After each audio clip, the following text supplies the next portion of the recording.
almost always. I think parents,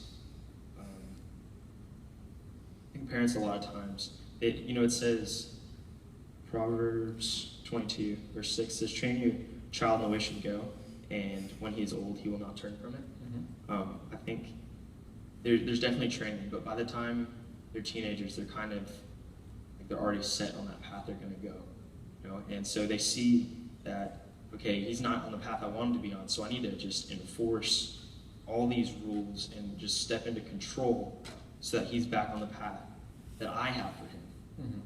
And I mean, even I personally lost at 7th grade, what was it? Yeah, I tanked pretty hard 7th grade. I was totally in the world. I think the first time I drank alcohol was 7th grade. And you would think, being a pastor's kid, that would never happen, right?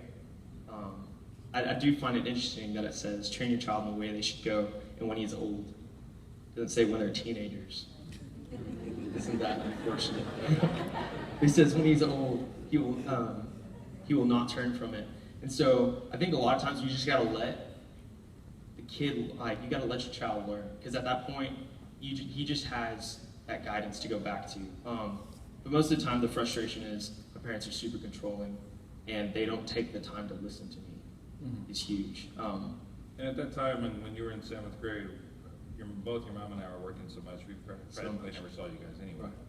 5 services a weekend, working all week long. I mean, it was crazy land. It was, yep. And so you were, that was a time where you were really you were unsupervised, you just kind of ran wild because we didn't have a relationship. I don't think unsupervised is the problem, but more the relationship part, definitely. So your advice to any parents that are out here that have teenagers, because you are still 19, you are technically still a teenager. 20 more days. 20 more days. Any advice for parents of teenagers, other than don't shoot? Don't shoot, yeah. Patience and prayer, and preparation. Well, 3 P's. You like that? I got that from you too. Right there, back. But yeah, it's cool. Prayer, preparation, and patience. I think you spend a lot of time preparing so that when they're lost, or because everybody comes to that time where they want to make their own decisions, that they're prepared so when they're old, they will not turn from it.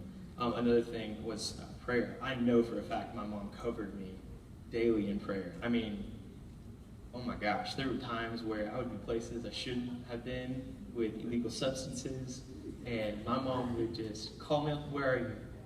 The Holy Spirit just told me, you're doing something you shouldn't be doing. So, and then she'd just start going off in the Spirit and praying for me, and I'm just like, guys, listen. No, it's not Spanish. That's not Spanish. No, that's Thomas, yeah. Anyways, but, so it was just, she covered me in prayer all the time. Okay. This one time. I love you, Mom. I know this is Father's Day, but Mom's story, real quick. Mother's Day, it was like 4 o'clock in the morning. It wasn't Mother's Day, I don't know why I said that. 4 o'clock in the morning, and I was just, man, I need a drink.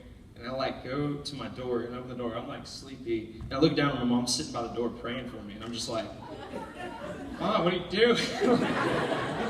It's 4 in the morning.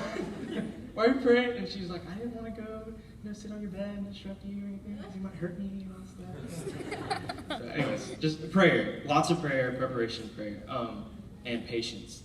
Absolutely patience. When there's nothing better than just being patient with your kid. Because, I mean, you should have a special patience for your child that nobody else has, And I think that's super important, is to be patient with your child, even when they're making mistakes, and just reflect the attributes of the Father. Eager to forgive, eager to love. I think a lot of times we get to a place where we're already bitter against our child, so they do something wrong, and you're so quick to bring punishment. You're so quick to get the spoon out, and but not so eager to love and forgive. Spanking is in the Bible. You should do that. It is in the Bible. You should do that. Not when they're 19. I wouldn't do that. But, I mean, just eager to forgive and eager to love. Absolutely. Yeah. And God was patient with us